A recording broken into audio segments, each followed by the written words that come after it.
Laura Trethewey in conversation with our moderator, Jeffrey Marlow. Jeffrey Marlow is an assistant professor of biology at Boston University, where his lab studies the functional links between microbes and their environment at deep-sea methane seeps and hydrothermal vents. Jeff also writes about the ocean for The New Yorker, represents the scientific community at the UN's High Seas Treaty negotiations, and is the executive director of the Ad Astra Academy, which uses the inspirational power of exploration to encourage students around the world to pursue STEM fields. Welcome, Jeff. Thank you. Laura Trethewey is an award-winning ocean and environmental journalist and the author of The Imperiled Ocean: Human Stories of a Changing Sea. Her writing has appeared in The Atlantic, Smithsonian Magazine, Courier International, The Guardian, a publication called The Walrus, which is very exciting, Toronto's Globe and Mail, Hakai Magazine, and Canadian Geographic. Welcome, Laura. The Deepest Map is the dramatic story of the last mysterious place on Earth, the world's seafloor, and the deep-sea divers, marine biologists, entrepreneurs, and adventurers involved in the historic push to chart it, as well as the opportunities, challenges, and perils this exploration holds for now and the future. 5 oceans, the Atlantic, the Pacific, the Indian, the Arctic, and the Southern, cover approximately 70% of the Earth, yet we know little about what lies beneath them. Here we are in the early 2020s, less than 25% of the ocean's floor has been charted, most of it on the sea shorelines, and over 3/4 of the ocean lies in what is called the deep sea, depths of 1,000 meters or below. Now the race is on to completely map the ocean's floor by 2030, an epic project involving scientists, investors, militaries, and private explorers who are cooperating and competing to get an accurate read of this vast terrain and understand its contours and environment.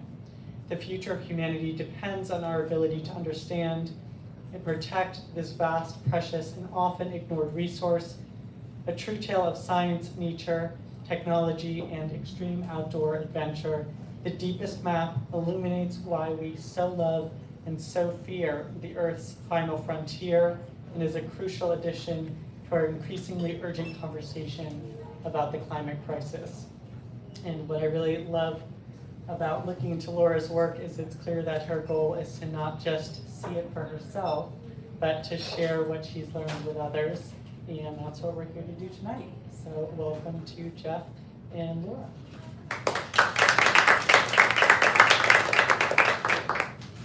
Wonderful. Well, thank you all for coming, and it's great to be here. Would you like to begin with a passage from the book? Yeah. A sense of what it's all about. Yeah, absolutely. I also just want to say thank you to everyone before we started.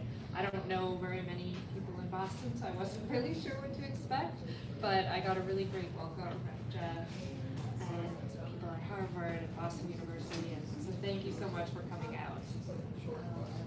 I'm kind of a podium girl though, so I'm gonna go up there.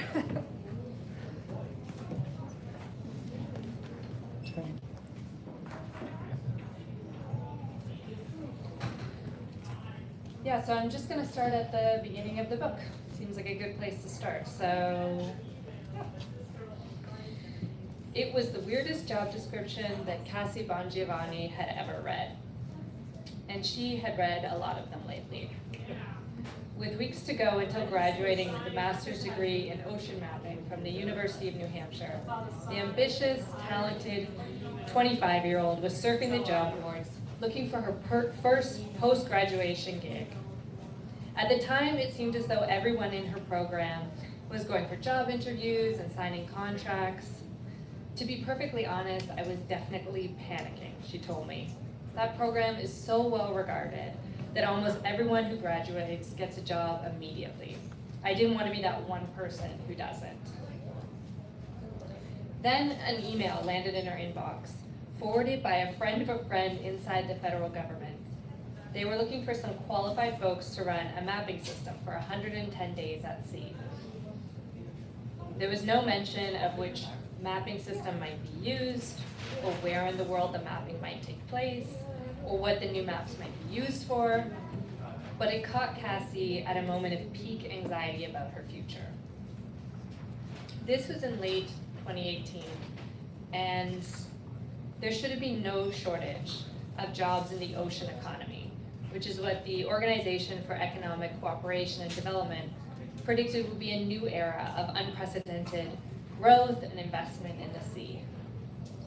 It wasn't only economists who were taking a keen interest in the ocean.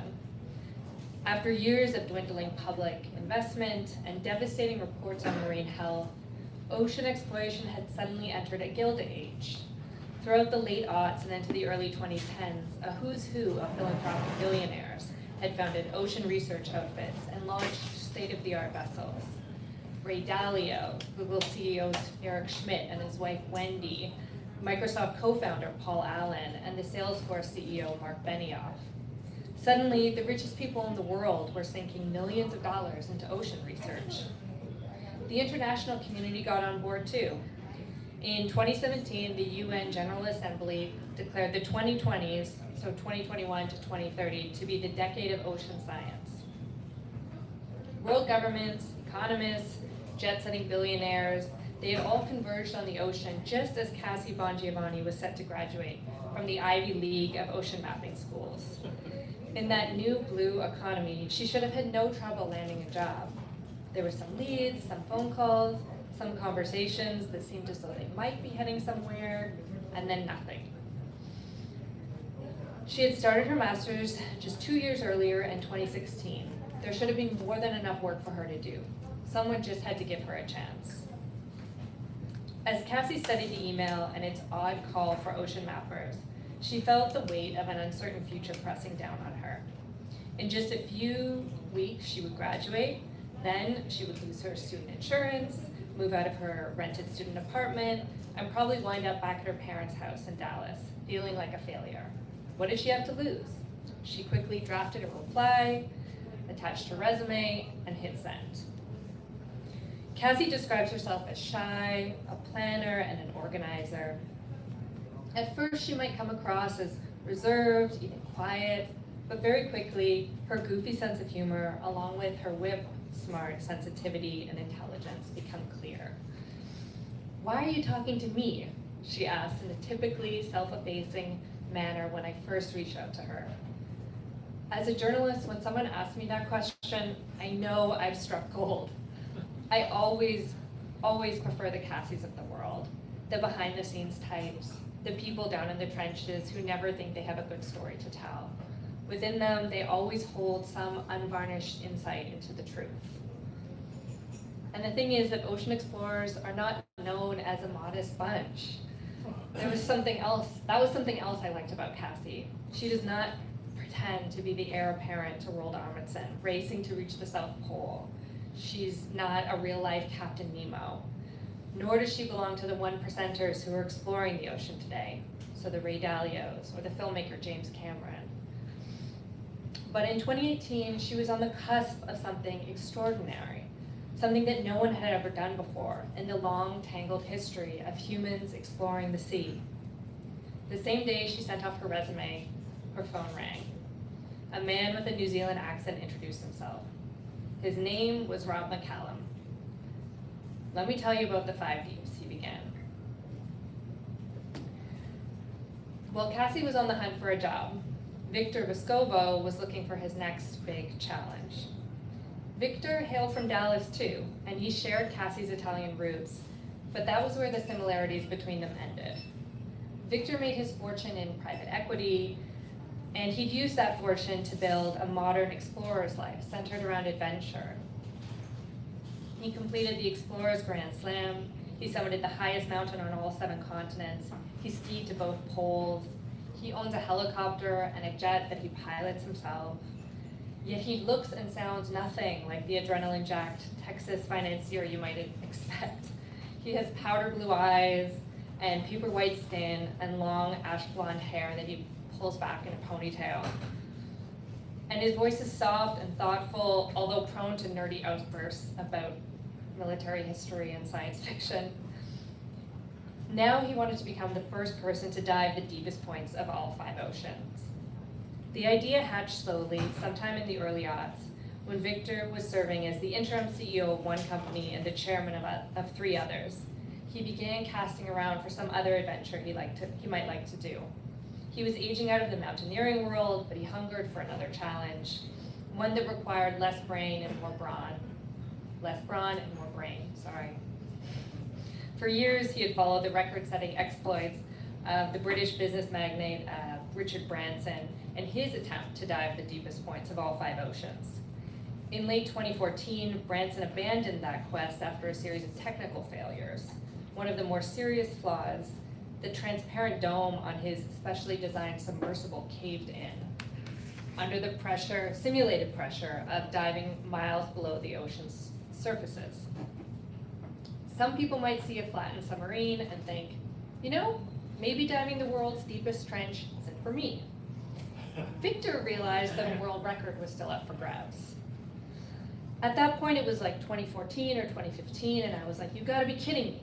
Human beings have not been to the bottom of the oceans? He said it was almost personally offensive to Victor that no one had explored the deepest parts of the planet. And remarkably, the ocean is largely devoid of deep sea explorers. The most famous dive took place in 1960 when a 2-man team descended nearly 7 miles beneath the surface of the Pacific, right near the overseas territory of Guam, into the Challenger Deep, the deepest point on the entire planet at 10,924 meters deep. This 2-man team of a US Navy Lieutenant, Don Walsh, and a Swiss oceanographer, Jacques Picard. The 2 men expected to set off a wave of exploration in the deep sea, but no one returned to the Challenger Deep for another 60 years. In 2012, the film director James Cameron dived the Challenger Deep and nabbed the world record for deepest solo dive in the world. But that was not a smooth operation. Pressed for time, he dived the deep at night, and when he resurfaced hours later, his support ship couldn't find him. A nearby yacht owned by the billionaire Paul Allen was called in to help find the floating film director. Various parts of the sub had malfunctioned during the dive, none of them life-threatening, but the submersible never dived again. Over the coming 4 years, Victor would sink millions into chasing the quest that Branson had abandoned. He renamed it the 5 Deeps Expedition, he bought a research ship, he commissioned a cutting-edge submersible, he hired an expedition leader, the New Zealander Rob McCallum, who brought on a science team, including a marine geologist called Heather Stewart. And Stewart pretty quickly discovered a major snag in 5 Deep's plan. No one actually knew where the deepest points of the ocean were. The Pacific is the exception, she explained, because everyone pretty much knows it's the Mariana Trench, as the Challenger Deep has been surveyed quite a lot. The Southern Ocean, on the other hand, is a massive blank space, and so is the Indian Ocean to a certain extent, and the Atlantic and Arctic. That was where Cassie Bongiovanni would come in, Rob McCallum explained on the call. If she joined the 5 Deeps as the lead mapper, her job would be to find the deepest points on the entire planet.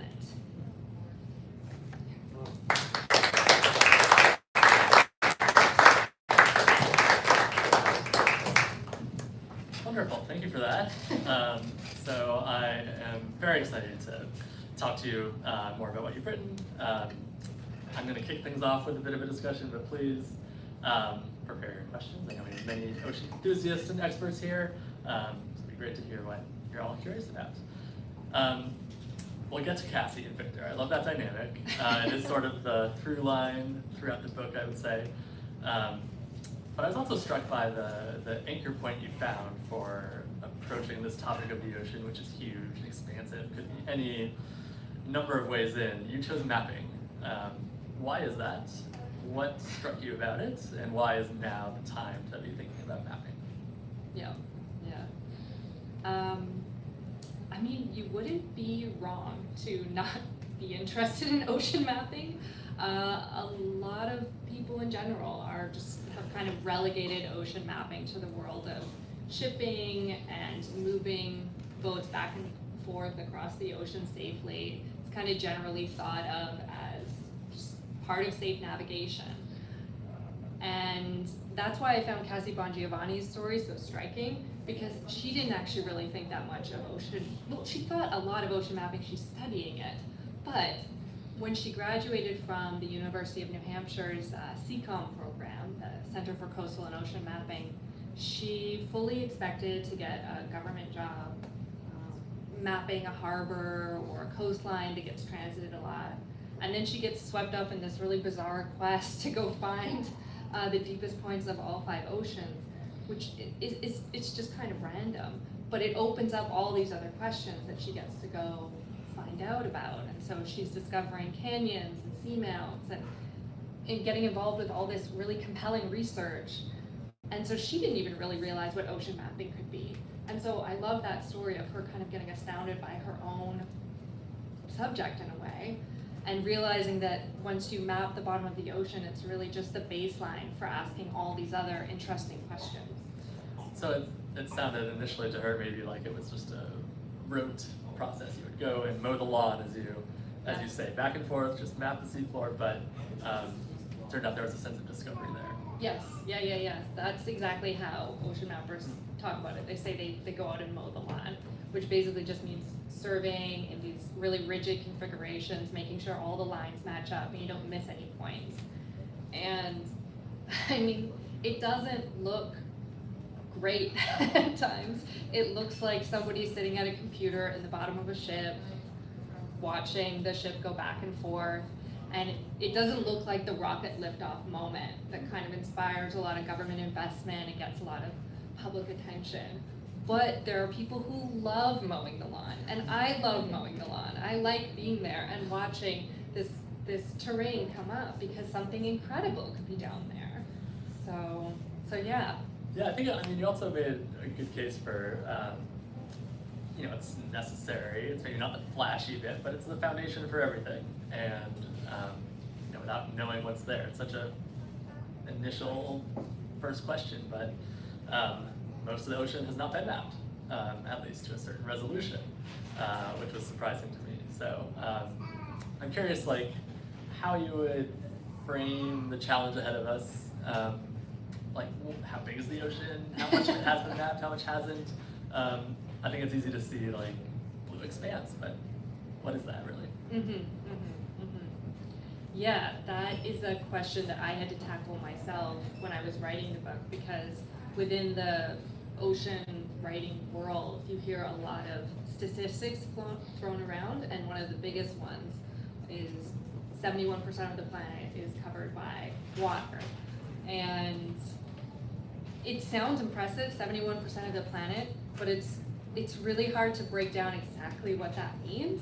So I constantly was asking researchers, please blow my mind, 71%, show me what that's like. And they could kind of get it. They could kind of, some people would say some interesting things. This one guy, he sort of contextualized the mapping of the Indian Ocean when they were looking for the MH370, the Malaysian Airlines plane that went down. I think it was something like 300,000 kilometers of seafloor were mapped for the first time.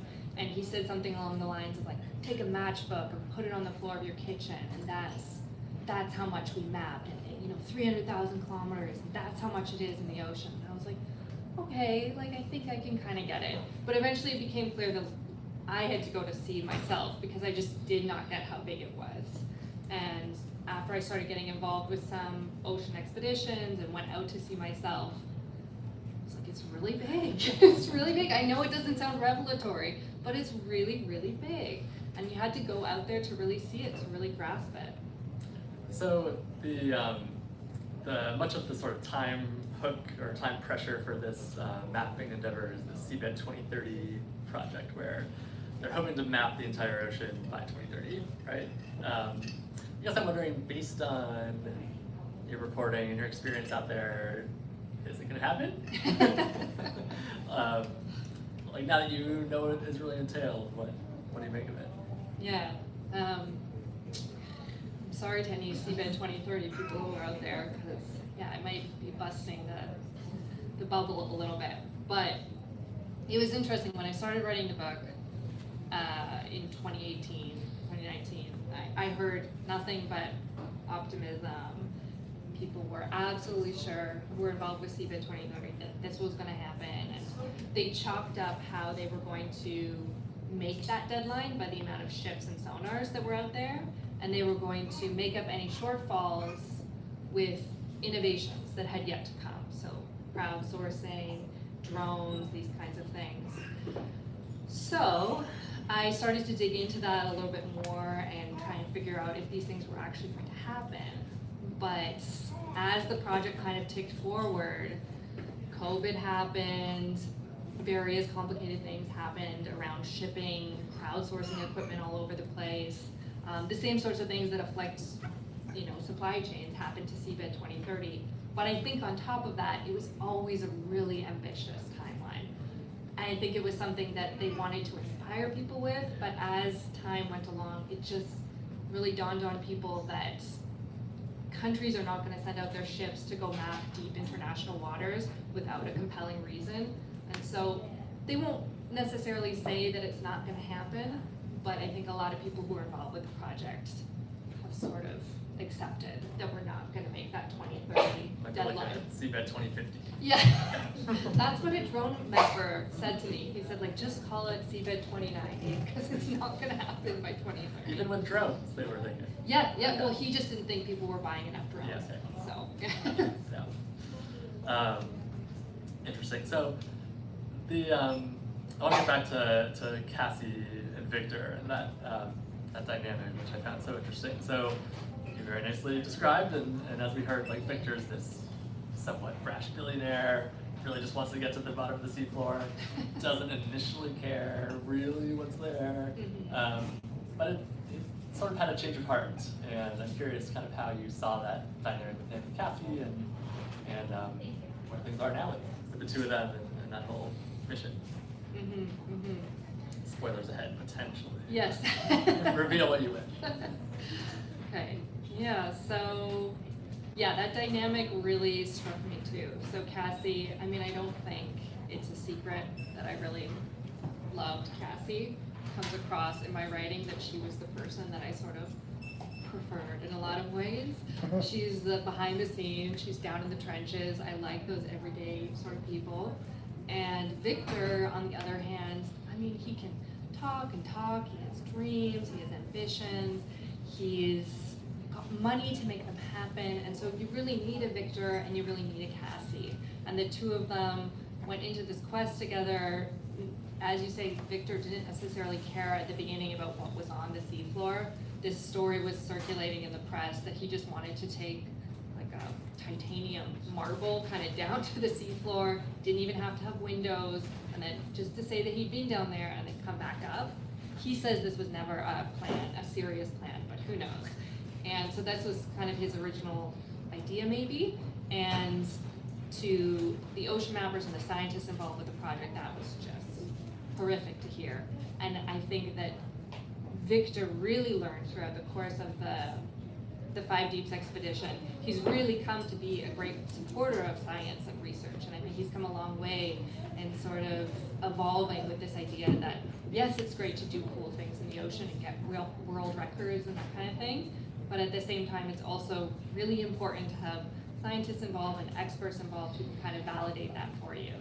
And I think Cassie, on the other hand, was, I relate to Cassie in a lot of ways, maybe not the most kind of confident or the showman, but you also have to kind of get to a point of being able to express your ideas and get them out there into the world. And I think that, Cassie just described herself as a total derp, who, when she just had to walk through a ship so they could get a shot of a documentary, she'd screw it up. And so I think that she sort of learned from Victor too, how to be that kind of showman. So I think they had a really nice relationship. They are not working together anymore. They've kind of gone their separate ways, and I'll leave it to people to read the book and find out how that happens. But they've gone their separate ways, and I think that they've really learned a lot from each other in the process. Well, taking a slightly more realist or cynical perspective, I read that my reading of it was that a lot of his initial being converted was because they didn't even know where the Five Deeps were. So if you wanted to be confident in his record, you need to have mapping. So if that's the way in, wonderful. But initially, really just need to consolidate the record to begin with. Yeah, Heather Stewart, the marine geologist who I mentioned in that bit of the book, she really had to convince Victor, you need to buy this specific sonar system, you need to get that validated, or someone else could come along years later and steal your record. And I'm not sure how much people know about this, but there was inevitably a clash between Victor and James Cameron over who did what the best and how those maps were made. So it ended up, I think, being a very good purchase on Victor's end to validate those results. So. Yeah, that got alarmingly contentious. Yeah. It's like, it reminded a lot of like sort of scientific arguments where the less data you have, the more contentious it can be often, and just sort of put up proportion. But, yeah. I don't think it necessarily did very many favors Yeah. to have these two guys bickering about the deepest point. I was like, oh gosh, this is exactly what everybody thinks it's like. So yeah. So one thing I really liked about the way you frame this in maps as kind of the starting point is that it is the baseline, and it's a way off to so many different stories that you talk about. We can hit a couple of them that I found really compelling. One was the sort of mapping of a harbor in this Inuit town in Nunavut. Talk a little bit about that and how it just like polar opposite end from like Scovo and the Five Deeps in terms of profile, in terms of scope of the expedition, but maybe more meaningful in some ways. Yeah. That's true. That was part of a chapter that's on crowdsourcing. So as I mentioned, one of the ways in which Seabed 2030 thought that they were going to finish the map on time was crowdsourcing. And so they were getting these projects up and running around the world, and they shipped some data loggers up to this tiny town in Nunavut, which is one of the 3 territories in Canada, and it's on the Hudson Bay, which is this really unmapped bay. The Hudson Bay really puts into context how unmapped the ocean is, because the Hudson's Bay is huge and it's barely mapped. Sidetrack. Anyway, so I go up to this Hudson Bay town, and I was out on the water for 5 days with the mappers there, and they're Inuit hunters, and they were trying to crowdsource maps of their own seafloor, which is changing really rapidly. I had never heard of this before, but glacial rebound is a real thing. Sea level rise is what we're most familiar with, that the oceans are rising, but in parts of the planet, the land is actually springing upward from glaciers that used to lie on top of it. And so this is what's going on in this town, and they're having a lot of navigational accidents because the land is changing so rapidly. So people have wrecked their boats, people have died by running into reefs that are coming up. So it was a really good insight into how quickly the seafloor is changing, and also in ways that we might not expect. And they were just trying to map their bay. That was what they wanted to get out of it. They didn't necessarily care about the big Seabed 2030 project. It was most valuable to see just how crowdsourcing was happening, because the crowdsourcing was really about the community level of mapping. It didn't necessarily matter this big project. It was really about making a map for local people. And would you say it worked, or like, what are the challenges of that? They did make a map of the seabed in their bay, and I think it was way more helpful than Seabed 2030 could ever be. They distributed the map in the town, and there's this Inuit knowledge, or this Inuit tenet of sharing information with the community so that everybody can benefit from it. So that was really in accordance with their Indigenous knowledge. But at the same time,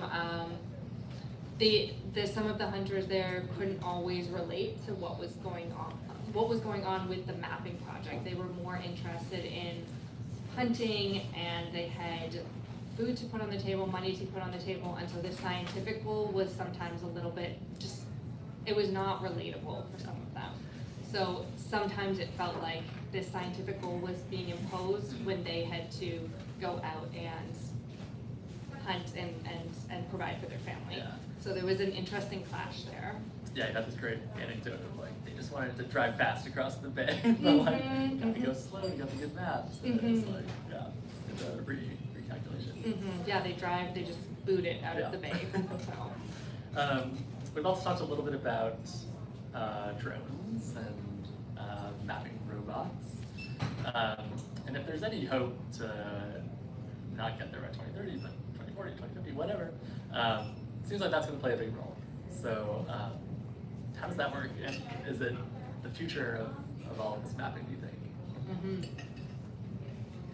So for the 4,000 or so years that we've been mapping the ocean, it's mainly been humans who are mapping the ocean, with lead lines or with poles, and more recently with sonar and ships. But now there's a big push in the industry to get drones to go out and do the job for us. So those drones would be overseen by humans back on land, but a lot of the ocean mappers that I spoke to really actually were in favor of the drones. They really wanted to get that map done already, and they saw drones as being the best way to do it. They'd been through the Northwest Passage like 1 million times, and they were fine, just leaving that. Yeah, we get it. Just finish the map already, and then we can ask these more interesting questions. So that was really surprising to me. I kind of thought, aren't you worried about putting ocean mappers out of the job? And they said, no, we're just going to ask better questions. I felt a little bit sad about that because I'm such a romantic about ocean expeditions that I thought maybe something might be lost by not having humans at sea, instead just having these robots kind of move back and forth mowing the lawn. I sort of still wanted somebody to be sitting there watching the lines come in. But the argument for ocean drones was that it's cheaper, it's more environmentally friendly, it's more accessible to developing countries, which often have the worst maps. So it was hard to argue with some of those points. Yeah, it does feel like a hard tension. I mean, it's true in any exploration, space, sort of ROV type of things that I'm familiar with, and obviously the human hook in these environments is huge. Like we just saw this with the Titans, first of all. You talk a lot about the 5 deeps, and that's a really, really great anchor to the mapping aspect. But just seems hard to know where that balance is of humans and small scale, but very impactful and maybe really inspiring. But on the other end of that, much more democratized. People can get more involved, will know more, but maybe it's a little less needy in some ways. I don't know. It's tough. Yeah, absolutely. And in a way, I found that the same arguments that people were making around AI today really echoed the conversations that were happening around ocean mapping. People would, especially for someone like me who's in a creative field and is sort of terrified of AI, I would have people saying to me, just think of AI as another tool. We're going to free up your mind to do more creative things. And the ocean mappers who were behind drones kind of said the same thing, that we're going to get these drones, they're going to do all the little fiddly stuff, and then we're going to free up the human to do greater things, whatever those are. Yeah. So it was interesting to see that those same kind of conversations or lines are being set across industries. Yeah. No, I feel I'm sort of on your side, and I feel like I'm Luddite, but we need the humans there. Totally. Yep. The last big thing I want to touch on before opening it up is the deep sea mining aspect of all of this. So you make a really interesting point that can we ever use a map without exploiting what we find? Is it in some weird ways better not to know what's there? How did you come to think about that, especially around mining?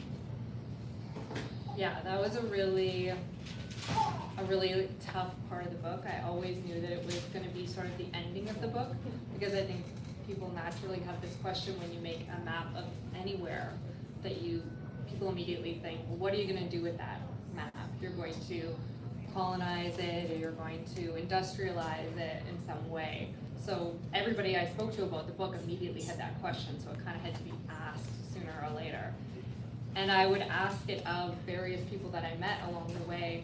I spoke to this geographer at the UN who helps determine kind of coastal borders around countries and is dealing with governments all the time around their marine resources.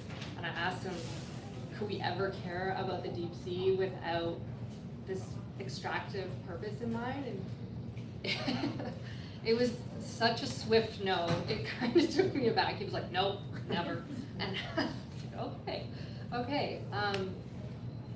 That's one person's perspective. I feel like I'm more on the side of we will still care about this place, but I think that there needs to be maybe a human story. I mean, the Titan is a really good illustration of that. People weren't thinking about how deep the ocean was, how scary this place was, until somebody goes missing there, and all of a sudden we can kind of see ourselves there. So, I don't know, that's something that I try and do in my work all the time, is just trying to put the human aspect, because I think that the commercial aspect, yes, that's always gonna draw somebody, but I think we always need to kind of see our humanity in the ocean, and then we'll go out there. Yeah, and surprisingly to me, like, it's all over this endeavor that is filling in all the blank gaps where no one is, but it inherently involves people in like in really interesting and substantial ways that I thought was great. So I have many more questions, but would love to open it up. Start right there. Quick question. So we can see billions of years into the past with telescopes, and we can. I just was working on a story about, also a journalist, about how satellites are detecting changing colors of the ocean, and I'm just wondering, is there any hope that there will be satellites that can map the bottom of the surface that can see through, all those leagues of water? So I have great news for you. They have already mapped the oceans completely with satellites. So I know we're talking about mapping the seafloor and that the map is not finished yet, but there's this kind of finicky point, which is that we have mapped the ocean, but the resolution is not very good. So we've done it with satellites, and that resolution is about 4 kilometers. And it's done, it seems so crazy and counterintuitive, but you can basically map the surface of the ocean and also the gravity in certain spots, and you can determine what's on the bottom of the seafloor by the dips and bumps in the ocean surface and the gravity, the shifting gravity. So we have done that. There's this incredible researcher at Scripps in San Diego called David Sandwell who figured this out like 20 years ago. But he says in the book, like, we're never gonna get better than 4 kilometers. And what that means is that you're gonna find seamounts and canyons that are just way off the map. CBIT 2030 is trying to do a much better resolution. It's about 800 meters by 800 meters in the absolute deepest depths and 100 meters by 100 meters in the shallower waters. That's pretty good, but I guess there's this ongoing question of like, when is it mapped enough? When are we gonna be happy with that map? Does it need to be Google Maps where you can kind of like turn it around and look at it, or what? So so they have done it satellites, just can't get close enough with them. It's fascinating. I mean, we can see like the surface of Mars, on Google Maps. Yeah, absolutely, and it's just there's a bunch of water in the way. In case you weren't aware. Yeah. Yeah, it's crazy. Like Mars, in some places the resolution's like 30 centimeters, Mhm. and then 4 kilometers you miss whole mountains. Like from here to downtown Boston, you miss all of that within a pixel. So Yeah, it's yeah. tough. Yeah, it was another one of those like really obvious revelatory, not very revelatory facts where it's like the ocean is really big, it's also really deep, and there's a lot of water in the way, and it's just like that's just what makes it so hard to map. How do you explain the fascination with the Titanic, and how did it happen to cost several lives of the explorers who died going down there? Yes. Did everyone hear that? It was about the fascination with the Titan story. Titanic. Oh, the Titanic. Oh, yeah. Well, there's just so much irony, right? The unsinkable ship, and rich people who go out to sea and die, and the story is repeating itself all over again, 100 years later. So there's just so much irony there. There's so much rich irony. I think also the ocean is really scary for a lot of people, and so It's, you know, like our worst nightmare. It's hell. It's where things go to die. I think it's got a lot of religious connotations too, of like sinking to the bottom. So I think it just really captures something quite terrifying in us, for us. And so when I saw this, the Titan submersible story come out, I mean, I had that same reaction of like, that is just a nightmarish way to go. And I think it really just pushed that button in people where we're just terrified of ending What do you like think that. of the movie Titanic? I loved the movie when it came out. I was 14 or something like that, and I think I walked out of the movie theater with just tears running down my face, and I saw someone who was not crying, and I was like, how dare you? Yeah. How dare you not cry at this? Did you see it several times? Yes, Yeah. definitely. One kind of sad, grim fact is that I think Titanic is really racking up the streams online right now. People are going back to that movie quite a bit. So Yeah, I think it reminds me of what you were saying of often wanting a human anchor in all of these stories. And another space exploration parallel, if you'll indulge me, but like there's some talk of the latest Mars rover. They had, jettisoned their heat shield and it went off and landed like 20 meters away or whatever. And a big contingent of the scientific party wanted to go look at this heat shield with zero scientific value. Like, this is something we built on Earth. We know every possible square centimeter of it. And we're gonna dedicate a month of this billion-dollar mission to like go look at this thing. So cooler heads prevail, unfortunately. But there's just something about like human artifacts and human imprints on the sea that really have nothing to do with the ecology and geology of it. That is, in theory, what we're trying to learn, but always fools people. Yeah, I think it was that same sort of tension between Victor and Cassie, where it's like, Victor wants to do cool world record breaking stuff, and Cassie wants to map the bottom of the ocean and scientists want to explore it, and the two of them have to find some kind of compromise, because to a certain extent people are interested in these sort of record breaking exploits, but then at the same time, like, there should be a scientific value to them. So I love stories of people compromising, Sure, yeah. and so that was a good story of compromise. Yeah. So I'll start by saying I met Laura on one of the ocean expeditions many years ago, and it's such a pleasure to see your vision come to life now. So congratulations on that. Thank you, Brooke. As a ocean biologist myself, I know that the seafloor is very dynamic, but I think a lot of people would view it as a very static environment. So does Seabed 30 have plans to integrate like updated maps over time or dynamic time resolution to these maps? Yeah, I think that's a great question, and there are probably people who could answer it way better than I could. But definitely there's that understanding for, I think, many people that the seabed is this static, dead, kind of barren environment, and there's just flat down there. And so I think one of the biggest things with ocean mapping is just simply telling people there's incredible stuff down there. There's brine lakes and there's exploding volcanoes, and yes, there's a lot of abyssal plains, which are quite flat and muddy, but there's also a lot of really interesting stuff down there. And so, I hope that that this map that we will finish one day, whenever that is, I hope that will inspire people to think of it differently as not just like this dead end in the earth. I think that some scientists, of Robin Beeman, for instance, at James Cook University, I know that he dreams of one day making a map that will show the kind of shifting oceans in real time, so that we'll see like salinity and temperature, and we'll see all these things moving, and that's sort of the end goal that he described to me. And so that you would kind of see the ocean moving the same way that you see radar on a weather app or something like that. I think that was something that he dreamed of seeing. Of the water itself. Of the water as itself. opposed to the seafloor. Exactly, but then also interacting with the seafloor, because the seafloor impacts the way things are moving. But yeah, he would want to see the ocean circulating in real time. So I think that was one sort of image or vision for it. Yeah. But we're not there yet. Yeah. So I make land maps, so I can find any kind of map, either very exciting and fun. So I'm really looking forward to reading your book.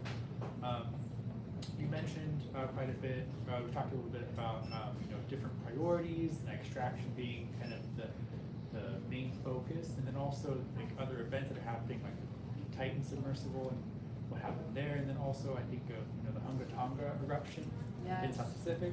Do you think from your research and time with these oceanographers and just billionaires that there's like a really like one-track mind of we want to find the most resource exploitative areas, or are current events diverting people's attentions to look towards other things even momentarily for the sake of seeing something interesting? Or is this really kind of like a pretty narrow focus towards finding more money? So whether the Titan has sort of inspired people, or recent events have sort of inspired people to look at the seafloor in a more deeper, excuse the pun, sort of way. To look for like shipwrecks, or to look for more volcanoes when there's a big underwater eruption, or is it really just the goal of looking for lithium? Yeah. I mean, that's such a tough question, because I would obviously be a huge supporter of people going to find, the millions of shipwrecks. There's something like 3 million shipwrecks that are sunken down on the seafloor, and we've explored 1% of them. There's so much buried human history on the continental shelf after the Ice Age glaciers melted and kind of drowned all these landscapes where early humans were puttering around. Lots of interesting archaeological questions that could be asked. There's so many fascinating things that remain to be explored. The greatest mystery of all time, where did life begin? It happened somewhere on the seafloor at a hydrothermal vent. We still don't know exactly where or how, and that's still waiting down there for us. So I hope that people will be inspired to go find those mysteries and answer those questions. And it's kind of why I wrote the book, that I'm trying to push people to go do that. But it remains to be seen.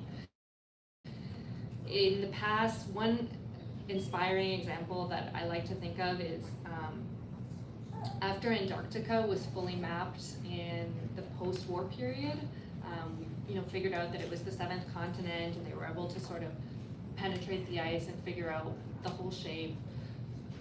We were in this kind of post-war period where there was a feeling of collective spirit. There was a little bit more like fellow feeling between countries, I think. That was the zeitgeist, and we were able to create the Antarctic Treaty, which safeguarded this continent for science for what was it, 60 years, 75 years, something like that. It's coming up soon, sometime soon.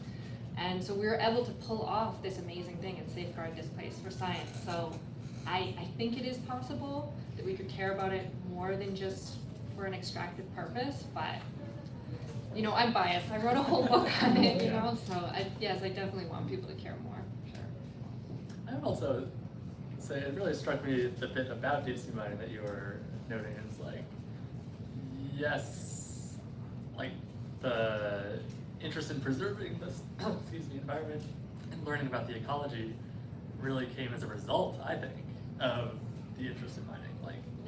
So much more of the research is happening because of mining, and there's just so much more interest and passion about these tiny little critters on these manganese nodules because of the mining. So maybe that's one of the few cases where the wonder aspect has followed exploitation. Who knows which one will win out? But that's true. Yeah, I mean, one thing that's good to mention is that deep sea miners do have to conduct some research in their sort of plots of mining areas. So they are required to do that, and they're the ones spending a lot of the money right now out on the open sea in the Pacific. So sometimes these things can go hand in hand, and maybe we'll find out enough to sort of protect it, or we'll find out things in tandem. Who knows how that partnership will sort of play out. So it doesn't necessarily have to be so black and white that it's just picks and axes or people with microscopes. It doesn't necessarily have to be that way, but it remains to be seen in the seafloor, how we'll sort of take over this new space. One scientist said to me that, you know, the future is offshore, and I really think that's where things are heading over the next couple of years, is that we've sort of scoured a lot of the land, and I think that eyes are sort of turning offshore, and I hope that we go out there with, that we've learned something from what we've done on land, and that potentially we can take those lessons forward as we're going out there to explore. I have a question about the Arctic Ocean. Does the mapping the Arctic require that it's basically ice-free? Yeah, so I think that a lot of the maps that are coming out of the Arctic Ocean are, the reason why we haven't been able to map the Arctic Ocean in the past was because there was so much ice. So I think icebreakers can kind of shove into that ice and break away and be able to map, but it's really difficult. So I think that the ice is the main barrier from what I understand to mapping. So as the Arctic's melting, we're making more maps, so the two things are kind of happening in tandem. Do you think that might be another reason why 2030 might be, or, you know, might be unviable just because of that problem? Right. One of the benefits of climate change is that we'll finally have mapped the Arctic because there's no ice. No one ever brought that up. That's actually a really interesting question. I really don't know. So there is like, so it's a bit of a linked to a question that was asked before, but so there is a lot of people very interested in space, in astrophysics, in astrobiology. For them, it's like you know, lots of it's very popular even in cinema, in books. It's a very important part of pop culture now. But do you think that things could happen also to deep sea? Like what could like spark the rest of public on the imagination of public for deep sea to make them like interested of monsters by them? Yeah, so I think marine scientists, ever since, you know, the days of Jacques Cousteau, have sort of been like beating their heads against the wall trying to figure out why the ocean gets, or why outer space gets more attention than the ocean. And I don't know if anyone's ever kind of successfully settled that question. Why do we care more about outer space than the deep sea? And I think I was talking a little bit about this around the Titanic question. You know, like I think there's sort of religious connotations there, that just outer space is more appealing. It's where heaven is. It's where we, you know, blast off to new horizons. I mean, the French really did it best in the 60s when they were creating a lot of entertainment and excitement around exploring the deep. And there's some great institutions today that are doing that too. So Nautilus, the boat that I went out with, which is part of the Ocean Exploration Trust, they live stream all of their science on board. And so, you know, you can tune in at any time of the day and scientists are like pipetting away doing their work.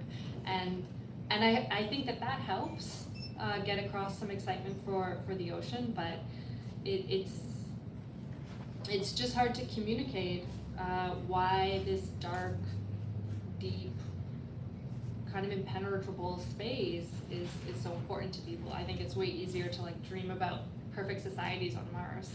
So, you know, it's easier to have the fantasy than have the hard work, you know? A lot of people also sort of like compare the advantage of driving around with a ROV or a submersible to like going through the Grand Canyon at night with your headlights on. Like, even if there are these enormous, beautiful, crazy features, which there are, like you just can't see them. Even if you like have a digital rendering or whatever, it's somehow still different. Yeah, that's a really good point. I mean, when we hike up to see the top of a mountain, you want to get this vantage point. And when you go to the bottom of the ocean, there's no vantage point. We can't like look around. It's just like a little pinhole. So, you know, we're humans. We need to see stuff to feel inspired. And I think that we can't see the seafloor. So It feels sometimes like verbal gymnastics, of, especially in the 5Gs, like each one trying to be described as like this profound, like really fascinating environment. It's a flat thing that you can't see that far. It's more of an intellectual, astounding thing, but yeah, it's tough. You mentioned the Antarctic Treaty. Do we have anything like that for the ocean? that is such a timely question. I'm so glad you asked that. There is something that might be like the Antarctic Treaty that's working through the UN right now. It's called Biodiversity Beyond National Jurisdiction, so BBNJ. And this is a treaty that just got adopted by the UN, and it's supposed to be a mandate for protecting, I think, 30% of the high seas for the first time, and mandating that it can only be used sustainably. It hasn't been ratified yet by enough countries to make it an adopted or a recognized treaty yet, but hopefully in the next couple months you can do #BBNJ and kind of watch it work its way through the UN ratification process. The US should really sign the Law of the Seas so that they can be part of that process. I think that would be a great move. And yeah, you know, maybe there will be that kind of moment for the high seas and the seafloor, which has really never gotten that kind of protection. So. Has the magazine National Geographic ever covered ocean exploration? Yes, it has. Yeah, some of the first maps of the seafloor, the sort of first modern glimpse of the seafloor, was published in National Geographic in 1967. Marie Tharp, who worked at the Lamont Doherty Earth Observatory, not too far from here. They published these beautiful inserts that you could fold them out and they would show the full tapestry of the seafloor. And yeah, the National Geographic published 5 of those. And it, you know, really paved the way for the acceptance of plate tectonics and all these other fascinating discoveries that came out of that. So yeah, the National Geographic, they're on it. Awesome. Well, thanks, Laura, again.